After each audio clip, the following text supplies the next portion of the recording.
Bienvenidos, estimados amigos. En este nuevo video vamos a ver cuáles son los regímenes aplicables para aquellos primeros trabajos, especialmente para los jóvenes y estudiantes, es decir, cuando realizan sus primeras prácticas o cuando ustedes, estudiantes universitarios, buscan sus primeros trabajos y desean hacer sus primeras prácticas preprofesionales. Existe en nuestro país una legislación que norma estos primeros trabajos formativos y es la Ley 28518 y su reglamento, el Decreto Supremo 07-2005, emitido por el Ministerio de Trabajo. También lo vamos a comparar con los contratos de trabajo, es decir, en este caso ya no se tratan de prácticas o trabajos formativos. Aquí ya la persona va a realizar una función productiva a una empresa, va a percibir una remuneración y aquí se establece una relación laboral. En estos dos mundos, en uno que la antecede, que son los trabajos formativos para los aprendices y practicantes, tienen una regulación. Y luego, ya cuando estas personas cuentan con una experiencia específica, pasan a ser contratados seguidamente en un contrato de trabajo. Este contrato de trabajo ya se establecen ciertas obligaciones. La ley que norma los contratos de trabajo es el Decreto Legislativo 728, que es la Ley de Productividad y Competitividad Laboral, más conocida como la Ley General de Trabajo para el sector privado. Bien, entonces vamos a ver las características de estos dos grandes regímenes de trabajo. Las características principales del régimen de prácticas formativas que norma la Ley 28518 destacan que estas labores están enfocadas a la formación y al aprendizaje de los jóvenes y estudiantes para adquirir una experiencia laboral. Nuestra legislación señala que en este periodo de formación deben recibir una subvención económica. Esta subvención no es una remuneración y vamos a señalar cuál es la diferencia de una subvención económica respecto a lo que es una remuneración. Por tanto, como es un trabajo formativo, no existe una relación laboral completa en la cual se efectúa una producción específica que pueda ser medible por el empleador para que a cambio de esa producción ellos hagan el pago de una remuneración. Esta subvención es una contribución económica que hace la empresa a los estudiantes y practicantes. Por tanto, aquí no hay una relación laboral, ya que la principal finalidad no es la producción económica, sino la formación de estos estudiantes, aprendices, puedan captar conocimientos y experiencia. Por tanto, como no existe una relación laboral, no hay estabilidad laboral ni beneficios laborales completos. Finalmente, señalamos que por estas prácticas formativas se deben suscribir los convenios respectivos entre la empresa y los estudiantes y a veces con intervención de la institución en la cual ellos se encuentran estudiando. Estos convenios deben ser informados al Ministerio de Trabajo. Ahora veamos las características que se dan en los contratos de trabajo y por qué se diferencian de los convenios formativos. En los contratos de trabajo se presta un servicio o trabajo productivo. En este caso, el estudiante ya no es un aprendiz, sino ya aporta un valor agregado, un valor económico con su trabajo a la empresa. Por ello, en esta relación se constituye una relación laboral que va a tener las siguientes características. Va a haber subordinación, es decir, que el trabajador va a estar sujeto a las órdenes, la dirección y el control de un jefe, de un supervisor o del empleador. Aquí el empleador va a establecer un horario de trabajo, el lugar y la forma de trabajo que se tiene que prestar a la empresa. Estos trabajos son personales, es decir, no se pueden delegar. Y en este caso, como hay una relación laboral, el trabajador va a tener beneficios laborales completos, es decir, va a tener derecho a percibir gratificaciones de fiestas patrias en el mes de julio, navideñas en el mes de diciembre de cada año, va a tener derecho a gozar vacaciones de un mes por cada año de trabajo, va a tener derecho a un seguro médico, ya sea de salud o privado. También va a percibir una remuneración por compensación por tiempo de servicio, que es de un sueldo por cada año trabajado. que es un fondo que le va a permitir al trabajador tener unos ahorros cuando termine la relación laboral con la empresa. Los contratos de trabajo en estos casos se formalizan de manera verbal o por escrito. Ahora vamos a ver cuáles son las modalidades de contratación tanto en los convenios de prácticas formativas como en los contratos de trabajo. Las modalidades de contratación para los convenios de prácticas formativas se dan en estos 4 casos. La primera son convenios de aprendizaje y de prácticas preprofesionales. La segunda son programas de capacitación laboral juvenil. La tercera son los convenios de prácticas profesionales y la cuarta son las pasantías, que son trabajos de estancias muy breves para estudiantes de secundaria o institutos técnicos para complementar su formación técnica básica. Y estas pasantías también son aplicables para el caso de los docentes y catedráticos. Las modalidades de contratación que se dan en los contratos de trabajo tenemos contratos a part-time, que son a tiempo parcial. Generalmente entran a trabajar aquellos que ya han realizado sus prácticas preprofesionales o sus periodos de aprendizaje. En estos contratos a part-time, a tiempo parcial, son por trabajos de menos de 4 horas diarias en promedio semanal. Por ejemplo, en un día de la semana puedes trabajar 2 horas, en el segundo día puedes trabajar 5 horas, en el tercer día puedes trabajar 3 horas, etc. Pero no debe exceder las 4 horas diarias en promedio a la semana. Las siguientes modalidades ya establecen horarios de trabajo que superan las 4 horas. Y ahí tenemos los contratos de trabajo a plazo indeterminado, es decir, no tienen un plazo de vencimiento. Y por último tenemos los contratos de trabajo a plazo fijo. Estos trabajos no deben exceder los 5 años. Ahora vamos a ver, dentro de las modalidades laborales formativas, las diferentes variaciones que se dan en cada una de ellas. Como hemos señalado, estos convenios priorizan el aprendizaje teórico y práctico mediante tareas de capacitación y formación laboral. En estas 4 modalidades formativas, algunas de ellas establecen tipos de convenios específicos. Por ejemplo, en las modalidades formativas de aprendizaje se pueden dar 2 tipos. Uno de ellos es con predominio específico en la naturaleza de la actividad de la empresa. En el otro tipo de convenio va a predominar la formación profesional y aquí se encuentran las prácticas preprofesionales. La segunda modalidad, que es la capacitación laboral juvenil, vamos a ver sus características en unos minutos. En las prácticas profesionales también vamos a desarrollar cuáles son sus características. Y en el caso de las pasantías, hay 2 tipos de convenios. Uno que se dan en la naturaleza de la empresa y el otro se da específicamente para los docentes y catedráticos. Ahora vamos a ver las características de cada modalidad laboral formativa. ¿Cuáles son las características que se dan en los convenios de aprendizaje? Veamos. Cuando estos convenios de aprendizaje se dan con predominio en la naturaleza de la empresa, aquí las compañías capacitan a su personal antes de contratarla. Y aquí los jóvenes estudiantes se convierten en aprendices. Aquí las tareas que se asignan son formativas en las unidades productivas de la empresa. No se genera un valor productivo. Es la empresa la que capacita a estos jóvenes y estudiantes en las tareas específicas, por ejemplo, en la industria minera, en la industria farmacéutica, en la industria textil. Se asignan estos convenios de aprendizaje para que las personas puedan ser contratadas por la empresa.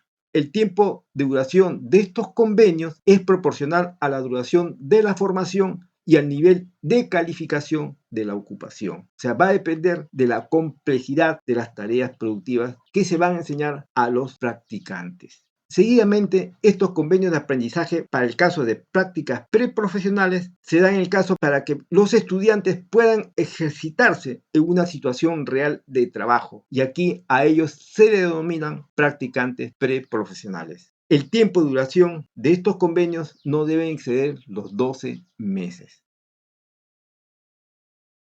En los programas formativos de capacitación laboral juvenil, estos se dan para los jóvenes entre los 16 a 23 años con educación básica. Aquí no se requieren estudios a nivel superior, ya sean de institutos técnicos o de universidades. el objetivo es proporcionar a dichos jóvenes en estas edades, de 16 a 23 años, a tener una formación práctica en entornos laborales reales para que puedan adquirir habilidades y conocimientos con la finalidad que después ellos puedan ser contratados por las empresas. El plazo de duración de estos programas son de 6 meses para el caso de ocupaciones básicas y se pueden prorrogar por 6 meses más. Y este plazo de duración será de 24 meses para el caso de ocupaciones de mayor responsabilidad o en el caso de tareas que son mucho más complejas, mucho más técnicas y específicas. Por último, en estos programas de capacitación laboral debes tener en cuenta que el número máximo que las empresas pueden contratar en estos programas no puede exceder el 20% del número de trabajadores del área de ocupación y tampoco del 20% del total de los trabajadores de la empresa. Entonces existe esta limitación que señala la ley 28518 que regula las diferentes modalidades formativas laborales.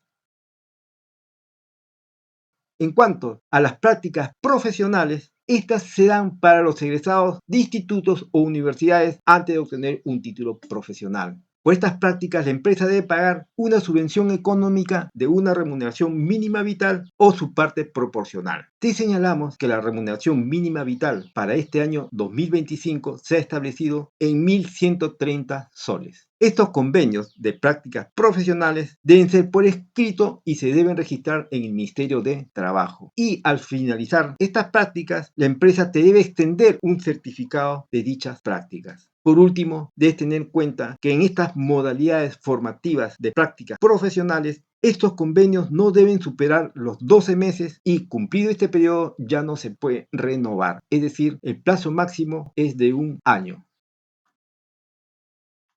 Ahora veamos la última modalidad formativa que son las pasantías. Las pasantías son estancias breves y están reservadas a estudiantes de secundaria técnica o institutos técnicos. No es para estudiantes universitarios, quienes realizarán sus prácticas preprofesionales o prácticas profesionales que están normadas en las anteriores modalidades que hemos desarrollado. Las pasantías generalmente no tienen subvención económica obligatoria o en su caso esta es menor. ¿Cuáles son las modalidades de pasantías que se pueden dar? Veamos. La primera modalidad es en la naturaleza de la empresa. Aquí el objetivo es que el estudiante de secundaria técnica o instituto técnico complemente su formación técnica básica con el funcionamiento real de una empresa. Aquí se busca facilitar a estos estudiantes que no proceden de universidades para que puedan conectarse con el mundo empresarial.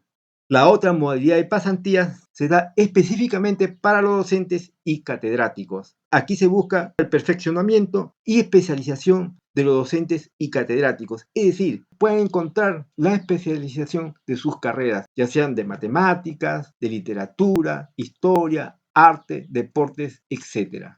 Por último, te señalamos que la duración de estos convenios de pasantía no deben superar los 3 meses. Por eso estos tipos de labores son de estancias breves.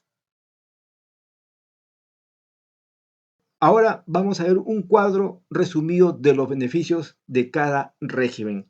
Primero, en cuanto a la relación laboral, ya hemos señalado que en las modalidades formativas no se establece una relación laboral, porque su labor principal no es un trabajo productivo, sino es una labor formativa de los estudiantes y de los jóvenes en general. Por tanto, aquí no hay estabilidad laboral ni beneficios laborales completos.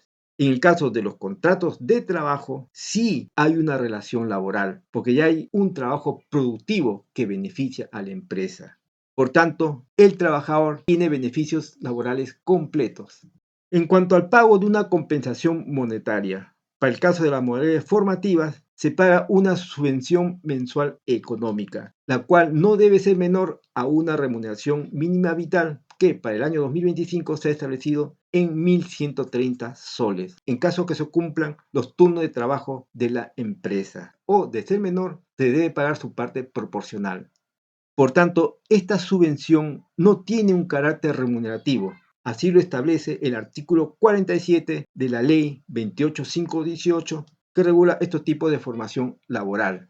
Y en el caso de los contratos de trabajo, la compensación económica es una remuneración mensual, sean sueldos o salarios. Para el caso del derecho vacacional, para las modalidades formativas se tiene un beneficio de 15 días de vacaciones cuando el convenio de estas supere los 12 meses. En cambio, para los contratos de trabajo, la ley señala que el goce vacacional para estos tipos de trabajadores es de 30 días, es decir, de un mes por cada año completo. En cuanto a las gratificaciones que se pagan tanto en fiestas patrias como en navidades, para el caso de los convenios de aprendizaje, preprofesionales o profesionales, la ley señala que se debe pagar el 50% de la subvención mensual cada 6 meses. La ley que los regula no los tipifica como gratificaciones, sino como subvenciones. En cambio, de tener un contrato de trabajo, las empresas sí están obligadas a pagar por concepto de gratificaciones una remuneración mensual, tanto en fiestas patrias, en el mes de julio, y otra en Navidad, que es el mes de diciembre, con las siguientes precisiones. En caso de ser microempresa, estás exonerado, es decir, la empresa no está obligada a pagar estas gratificaciones. Una microempresa será considerada microempresa aquella compañía que tiene una venta anual que no supera las 150 UIT. La UIT para el año 2025, el Ministerio de Economía y Finanzas la ha establecido en 5.350 soles. Entonces, microempresas son consideradas aquellas compañías que tienen una venta anual que no supera los 802.500 soles. Y la otra precisión es para las pequeñas empresas. La ley señala que en este caso solamente están obligadas a pagar el 50% por remuneración mensual por cada gratificación. Son consideradas pequeñas empresas aquellas compañías que tienen un volumen de venta anual que no supere las 1.700 UIT, es decir, que no supere una venta anual de 9.095.000 soles anuales. Para que una empresa tenga estos beneficios, las compañías deben inscribirse en el registro de micro y pequeñas empresas del Ministerio de Trabajo. Si no estás inscrito y no estás calificado por el Ministerio de Trabajo como MIPE, es decir, micro o pequeña empresa, vas a tener que pagar una remuneración mensual completa por concepto de gratificaciones. Entonces, los trabajadores se deben informar si sus empresas están calificadas e inscritas como microempresa o pequeña empresa para conocer cuál es el monto de las gratificaciones que el trabajador debe recibir. En cuanto a la compensación por tiempo de servicios, que es un fondo que la ley obliga a las empresas de pagar una remuneración mensual por cada año completo para que el trabajador pueda constituir un fondo que le pueda servir de soporte económico cuando se termina el vínculo laboral con la empresa. Entonces, para el caso de los convenios formativos, las empresas no están obligadas a pagar esta compensación por tiempo de servicios. En el caso de los contratos de trabajo, la ley señala que sí se debe pagar a los trabajadores una remuneración mensual por cada año completo de trabajo. Para tener beneficio del seguro médico de salud o de alguna entidad privada, la ley señala que para ambas modalidades hay la obligación de asegurar a sus trabajadores con este seguro médico, si es público en salud o contratar una entidad privada que son las EPS, empresas prestadoras de salud, para darle seguro médico a todos sus trabajadores, ya sean practicantes, ya sean aprendices o ya sean trabajadores que reciben remuneraciones.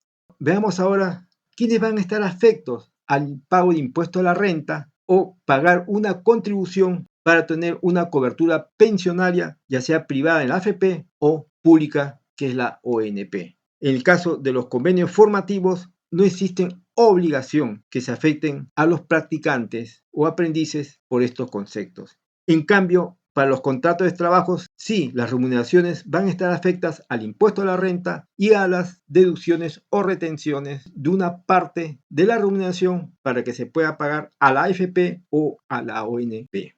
Finalmente, veamos la obligación que tienen las empresas de tener registros de estos convenios o contratos de trabajo. En el caso de los convenios formativos, la empresa debe tener un libro específicamente para ese tipo de modalidades de trabajo. Y para los contratos de trabajo, la empresa debe tener su libro de planillas en la cual debe inscribir a todos sus trabajadores, sean empleados o obreros. Veamos ahora qué otras características se dan en los convenios formativos, específicamente cuáles las jornadas de trabajo que deben cumplir y cuál es la duración del plazo que se deben establecer en los diferentes tipos de convenios formativos. En cuanto a las jornadas de trabajo, para todo tipo de convenios, generalmente es de 8 horas diarias o 40 semanales, excepto para el caso de prácticas preprofesionales, que es de 6 horas diarias o 36 semanales.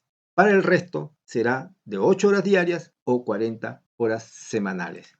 En cuanto a los plazos que deben durar estos convenios formativos, señalamos que aquellos destinados al proceso de aprendizaje serán los siguientes plazos. Para el caso de aprendices, lo que dure el proceso formativo.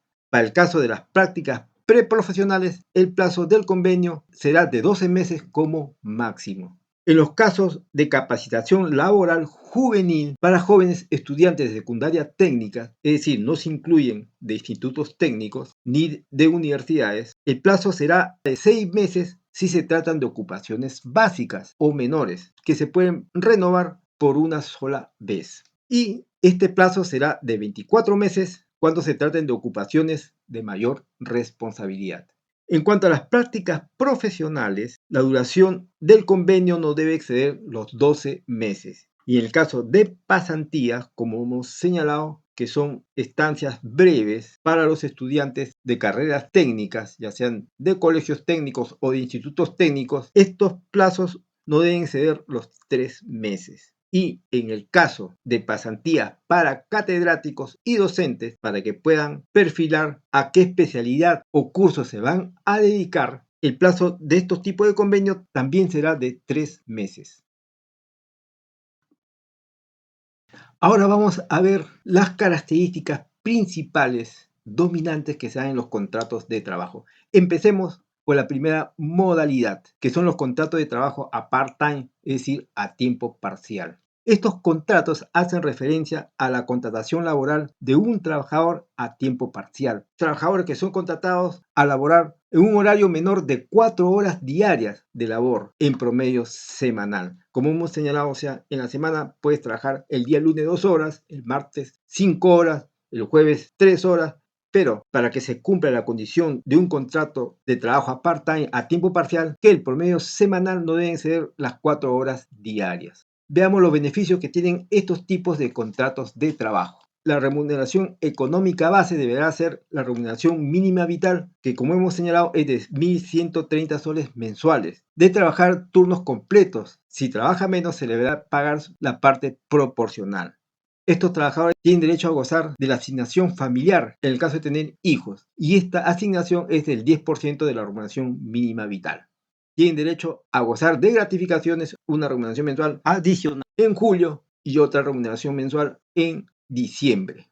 Pero recuerda, como te hemos señalado hace un momento, que en el caso de microempresas que tienen una venta anual de 150 UIT, que son 802.500 soles anuales, si están inscritas en el Ministerio de Trabajo como tales, no vas a gozar de gratificaciones, ya que por ley estas microempresas están exoneradas. Y el otro caso son las pequeñas empresas, que son aquellas que tienen un nivel de venta anual de 1.700 UIT, es decir, 9.095.000 soles anuales. Si están inscritas como tal en el Ministerio de Trabajo, estas empresas solamente pagan el 50% de la remuneración mensual por concepto de gratificaciones. Entonces, cuando vayas a trabajar, pregunta si la empresa está inscrita en el Ministerio de Trabajo como microempresa o pequeña empresa, para saber cuál es el monto de la gratificación que te van a pagar. Y si no están inscritas como tales en el Ministerio de Trabajo, la empresa está obligada a pagarte una remuneración completa mensual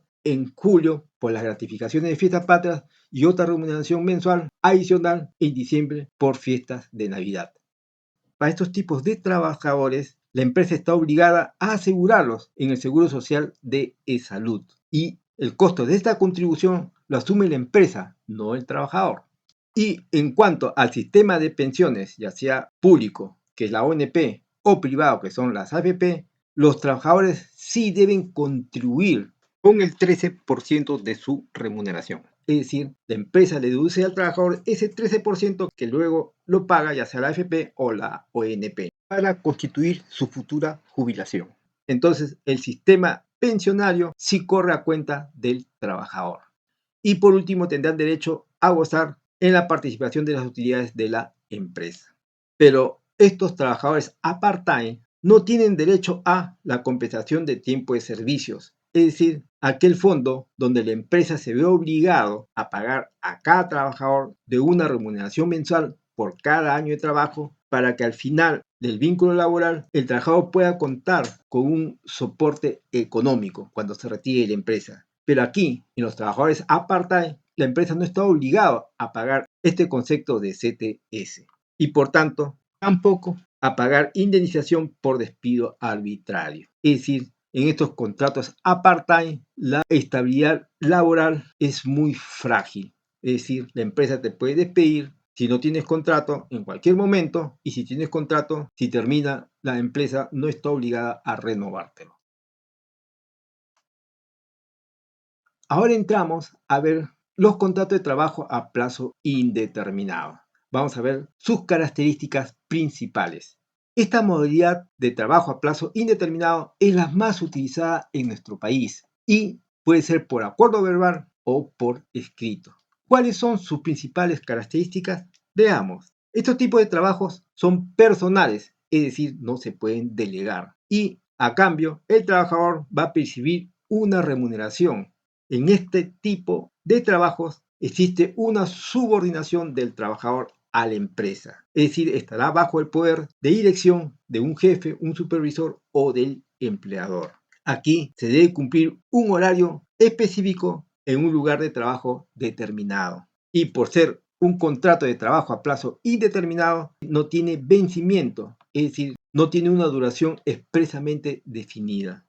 Y estos contratos de trabajo deben estar registrados en los libros de planillas de la empresa, el libro donde se registran a todos los trabajadores. Aquí, el trabajador o empleado gozará de todos los beneficios laborales como estabilidad laboral, vacaciones, gratificaciones, seguro social, ya sea de salud o privado, tendrá compensación por tiempo de servicios y podrá participar en el reparto de las utilidades de la empresa, entre otros beneficios. En cuanto a los contratos de trabajo a plazo fijo, vamos a ver cuáles son sus modalidades y sus principales características. En estos tipos de contratos, debes tener en cuenta que deben ser por escrito y su plazo máximo no deberá exceder los 5 años. ¿Cuáles son las modalidades de contrato de trabajo a plazo fijo que se pueden dar? Hay 3 modalidades. Contratos de naturaleza temporal, contratos de naturaleza accidental y los contratos de obra o servicio. ¿Cuáles son los contratos de naturaleza temporal? Se pueden dar por inicio o aumento de actividad, donde el plazo máximo de estos contratos no debe exceder los 3 años. También se pueden dar por necesidad o variación del mercado, y en este caso el plazo es de 6 meses por año hasta un máximo de 5 años. O sea, por cada año te pueden contratar solamente por 6 meses. Y por último, para el caso de una ingeniería empresarial, es decir, cuando la empresa entra a un proceso de mejoramiento de procesos productivos o una reingeniería de costos o mejores de calidad o de flujos de trabajo. En estos tipos de contratos, el plazo de duración no debe exceder los 2 años. Para el caso de los contratos de trabajo a plazo fijo de naturaleza accidental, tenemos los contratos ocasionales, que son contratos eventuales. Aquí la duración de este contrato será de 6 meses a 1 año. También tienes los contratos de trabajo de reemplazo, donde son transitorios, es decir, se puede ir una persona de vacaciones o sufre un accidente y la empresa puede tomar un sustituto. Por eso se dice que es transitorio. Y el plazo máximo será lo necesario, pero en general no debe exceder los 5 años. Y los contratos de emergencia, que se contratan por fuerza mayor, por la necesidad puntual de una emergencia que tiene la empresa. Y en estos casos, el plazo no debe ser mayor de 1 año. Para los modelos de contrato a plazo fijo, por obra o servicio, tenemos que en el caso de ser contratos de temporada, es decir, aquellos que están dados por las épocas o estaciones del año, estos contratos tendrán un plazo máximo que dure la temporada. La otra forma pueden ser contratos por obra o servicio específico, donde el plazo máximo será la duración de la obra, que no debe exceder los 5 años. Y se dan también en este tipo los contratos intermitentes. Por ejemplo, en el caso que las empresas contraten a algunos técnicos especialistas en el mantenimiento de equipos de fábrica. Y el plazo máximo de estos contratos también es sin límite, pero en términos generales no deben ser los 5 años. Entonces finalizamos que los contratos a plazo fijo en general no pueden superar los 5 años porque si no se vuelven indefinidos. Es decir, los trabajadores que han sido contratados de manera temporal, pero si estos trabajos superan los 5 años, ya a partir del quinto año cumplido, el trabajador tendrá estabilidad absoluta. Es decir, no puede ser despedido a menos que exista una causa justa grave para que lo retiren de la empresa. Bien, ahora veamos los contratos a trabajo a domicilio. Y aquí están todos estos trabajos que últimamente han tenido un gran crecimiento con el Internet. Y aquí muchas empresas, aprovechando estos avances tecnológicos, determinados trabajos son contratados para que el trabajador lo desarrolle en su domicilio. Es decir, lo que le va a interesar a la empresa va a ser la productividad. Veamos específicamente esas características. Este tipo de trabajo se va a ejecutar en el domicilio del trabajador o del empleador, ya sea de forma habitual o temporal, de manera continua o discontinua, orientado a cumplir un resultado particular. Eso es muy importante. Lo interesante de este tipo de trabajo que predomina la productividad. Aquí no existe una supervisión directa, inmediata del jefe o del empleador. Y debes tener en cuenta que estos tipos de trabajo sí generan una relación laboral. Estos contratos de trabajo deberán ser por escrito y señalar si la remuneración por la producción será valor hora o tarifa de un bien o servicio producido. Y estos pagos que se hacen a estos trabajadores deberán registrarse en los libros de planillas de la empresa. Entonces, estos trabajadores a domicilios gozan de todos los derechos laborales, es decir, tendrán vacaciones, un sueldo por año, de compensaciones por tiempo de servicios, también de un sueldo por año, y tendrán derecho a la cobertura de salud y deberán contribuir, es decir, la empresa les va a retener el 13% por concepto de la contribución al sistema pensionario, ya sea de la ONP, que es el sistema de pensiones público, o a la FP, que es el sistema de pensiones privado. Entonces, te resaltamos que en estos tipos de trabajo a domicilio no se perciben gratificaciones ni indemnizaciones por despido arbitrario. Es decir, que al término del trabajo, el trabajador no se le puede renovar el contrato y en el caso que el empleador quiera terminar la relación laboral antes del vencimiento del contrato, lo puede hacer. Y te va a reconocer el pago de tu CTS, es decir, una remuneración anual como compensación para que tengas un soporte económico después de ser despedido, pero la empresa no está obligada a pagarte una indemnización por ese despido arbitrario. Ahora veamos un caso especial. Muchas empresas utilizan en nuestro país que no es apropiada. El caso de los recibos de honorarios, que se da en la contratación de trabajadores independientes, no de dependientes. Generalmente, esta es una práctica en nuestro país, contratar a veces trabajadores dependientes como trabajadores independientes con recibos de honorarios. Y esto muchas empresas lo hacen para ahorrarse los costos. Esto desnaturaliza la relación laboral entre el trabajador y la empresa. Aquí el trabajador supuestamente no tendría beneficios laborales como CTS, vacaciones, gratificaciones, seguro social, salud, etcétera, y la empresa trata de ahorrarse todos estos costos. Sin embargo, la empresa debe tener en cuenta lo siguiente: que esta relación laboral encubierta va a prevalecer sobre la forma que le dé el empleador y en estos casos va a afrontar probablemente demandas laborales, judiciales y multas del Ministerio de Trabajo, donde luego de estos procesos se le va a exigir reconocer el vínculo laboral con el trabajador y asumir el pago de todos sus derechos y beneficios sociales del caso. Entonces, recomendamos a las empresas que si van a contratar trabajadores para funciones específicas de la empresa, deben hacerlo en los términos legales que hemos señalado de los contratos de trabajo o de las prácticas formativas. Y no lo hagan simulando que son trabajadores independientes, porque en estos casos los trabajadores están subordinados a la empresa y, como hemos señalado, la ley les respalda esta naturaleza real de esa relación. En todo caso, de ser contratado para brindar un servicio de manera independiente, es decir, sin estar sujeto a subordinación, a un horario fijo, a un lugar de trabajo determinado y a recibir pagos periódicos, entonces esta contratación como trabajador independiente y la emisión del recibo honorarios que vas a hacer para cobrar tu trabajo será válido y por tanto no existirá en este caso una relación laboral.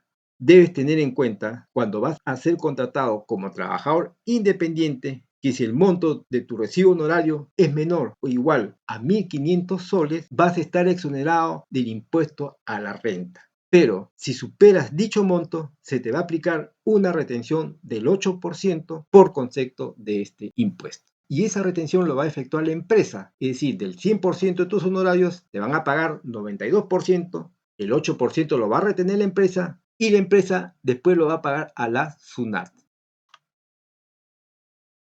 Ahora te vamos a brindar una estadística para que tú puedas conocer, ya que vas a empezar a hacer tus primeros trabajos, ya sea como aprendiz, ya sea que realices prácticas preprofesionales o prácticas profesionales, puedas conocer el mundo empresarial de nuestro país. Aquí te damos unos datos importantes. Veamos nuestro mercado empresarial por tamaño de empresa. En nuestro país existen 3.190.000 negocios y empresas, de las cuales el 95%, la gran mayoría, son microempresas, es decir, son pequeños negocios que tienen una venta anual hasta 150 UIT, es decir, no venden más de 802.500 soles anuales. La mayoría de negocios, que son 3.037.000 empresas, son microempresas, es decir, no exceden esta venta anual de 802.500 soles anuales. El 13% de estos negocios son formales y el 87% son informales, para que veas que el nivel de informalidad es muy grande en nuestro país. Estas microempresas emplean 8.5 millones de trabajadores peruanos, el 47% de la población económica activa. Estas microempresas tienen un volumen de venta anual cerca de los 40.000 millones de dólares, que representan el 17% de la producción total de nuestro país, que es el PBI. En segundo lugar están las pequeñas empresas, que tienen una venta anual hasta 1.700 UIT, es decir, hasta los 9 millones de soles. Ahí están el 4,1% de estos 3 millones, es decir, 130.000 empresas. Como medianas empresas están el 0,2%, es decir, 6.381 empresas que tienen un volumen de venta anual que no superan los 2.300 UIT, es decir, no superan los 12.305.000 soles anuales. Y por último, tenemos las grandes empresas que representan menos del 1%, es decir, el 0,5%. Ahí tenemos casi 16.000 empresas que tienen una venta anual mayor a las 2.300 UIT, es decir, venden más de 12.305.000 soles anuales. Entonces, como pueden apreciar de esta gráfica, la mayor parte del universo empresarial se encuentra en el sector de las microempresas, que son un poquito más de 3 millones de negocios. Y en esta lámina final vamos a ver cómo están organizadas las empresas. Entonces, estos 3.190.000 negocios y empresas, la mayoría, casi las 3/4 partes, como puedes apreciar de esta gráfica, es decir, el 73,6%, lo constituyen personas naturales con negocio, es decir, personas naturales que ejercen de manera directa algún negocio, o sea, no han constituido una empresa formal, una empresa jurídica. Ahí tenemos casi 2.350.000 empresas. En una encuesta que ha desarrollado Ipsos, se reveló que el 75% de peruanos quieren trabajar en sus propios proyectos. Es decir, los peruanos somos gente emprendedora, gente de trabajo. Queremos generar nuestros propios ingresos, nuestros propios emprendimientos, nuestras propias empresas. Los peruanos queremos y quieren estos jóvenes y estudiantes trabajar. Así que toma en cuenta eso. Como segunda forma en que se organizan las empresas, casi un 12% se organizan como sociedades anónimas. Allá hay casi 400.000 empresas. Luego tenemos las empresas individuales de responsabilidad limitada, EIRL, que representan un 7.7% del mapa empresarial, un porcentaje bastante pequeño, y ahí se encuentran 245.000 empresas. Luego tenemos las sociedades comerciales de responsabilidad limitada, que es un monto menor de empresariado, que son 2.6% de ese total de 3.190.000 empresas. Aquí se encuentran casi 83.000 empresas o negocios. Y otras formas de organización, que es el 2.1%, se encuentran 67.000 empresas, y asociaciones civiles y comerciales representan el 1.5%, y aquí tenemos casi 48.000 empresas. Entonces, finalmente, puedes darte cuenta, como lo hemos señalado en nuestra lámina anterior. Veamos una vez más.